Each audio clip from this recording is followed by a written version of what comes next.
What's up, guys? Now check this out. I just came across an amazing web-based MIDI player. I thought I'd share with all of you guys. So if you're excited, let's get right into it. So this MIDI player is 100% web-based. This means that you don't need to download a dedicated software to actually have access to this MIDI player. So all you have to do is two ways you can go get into this. Either click on a link I'll put in the video below, or you can just type piano lesson with Warren / MIDI player.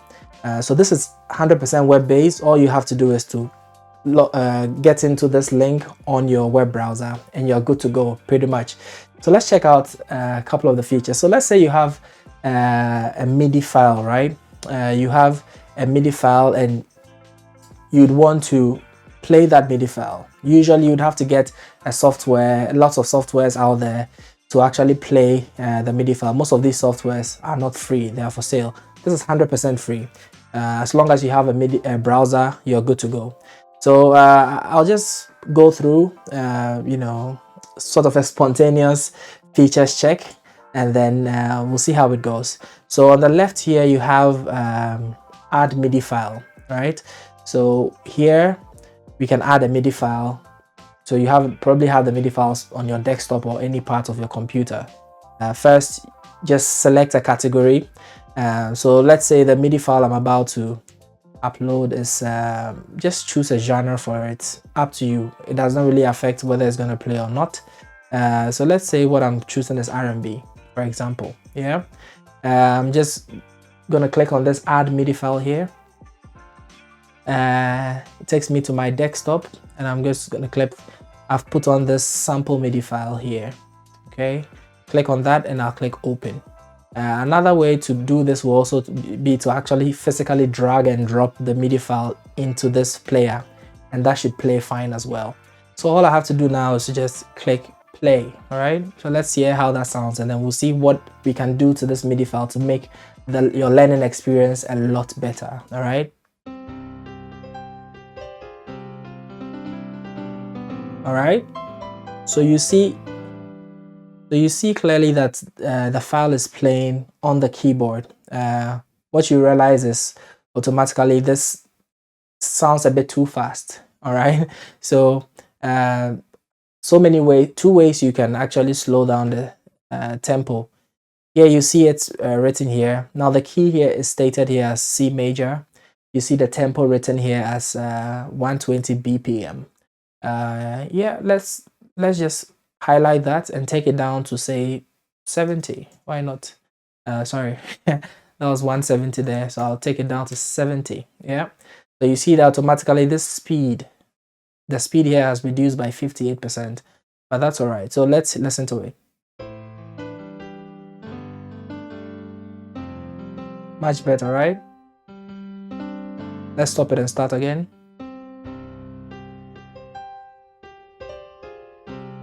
All right,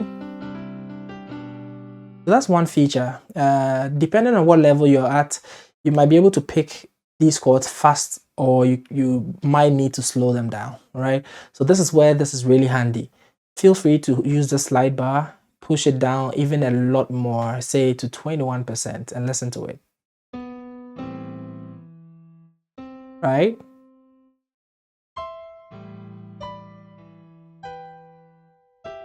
Right, so by slowing it down like that, and I mean the beautiful thing about this is this MIDI MIDI player, if you have any MIDI keyboard connected to it, like I have my MIDI keyboard connected to it now, see that I'm doing this on my keyboard,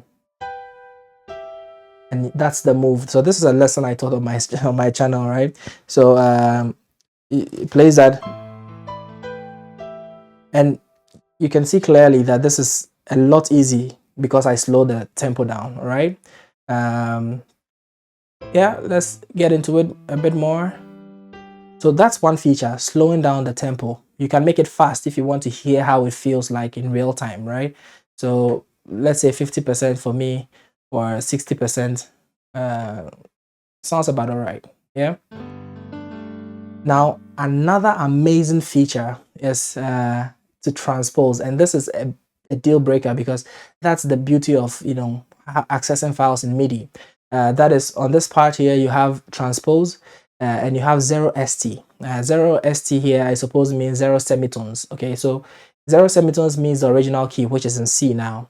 Now, if I want to learn this song, for example, in the key of C sharp, all I have to do is slide this up by 1 semitone, and you see that the key on this side changes to D flat major. So now let's play the same MIDI file in C sharp major.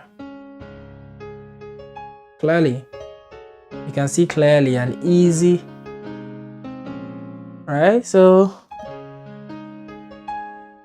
it's already in the key of C sharp, right? And if you don't have a, you can easily learn within the app, because everything here is coming out of the MIDI player. Generally, MIDI players don't have the best of piano sound, but it's more than enough for you to learn. All right, so another feature is if you want to loop a certain part of the MIDI file and learn it, right? So there's a part of the MIDI file here that plays the 10 around, right? I'll get to it and then I'll loop that section and we'll see how that goes.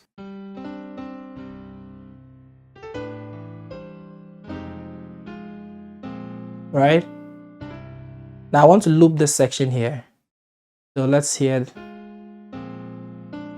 I'm going to go back a bit.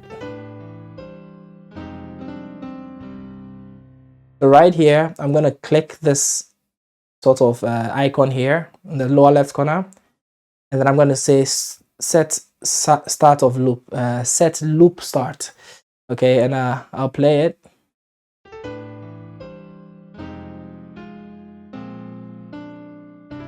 All right. And I'll set the loop in. So you see that it cycles that through, right? And that's the move I want to learn, right?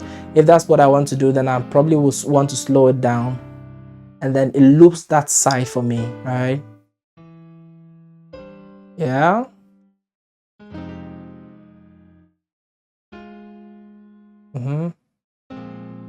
Yeah. So with that, it's very easy because I saw that it was quite easy.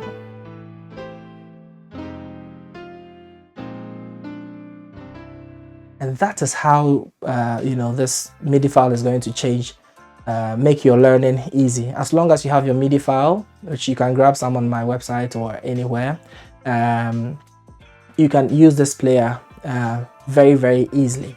But a MIDI player, for me, should be able to slow down the sound or the track. It should be able to change the key, and if it does these two things, that's good enough for me. This MIDI player has a few other features packed in, so feel free to go to pianolessonwithwarren.com/MIDI player, link in the description below, and have fun learning on the keyboard.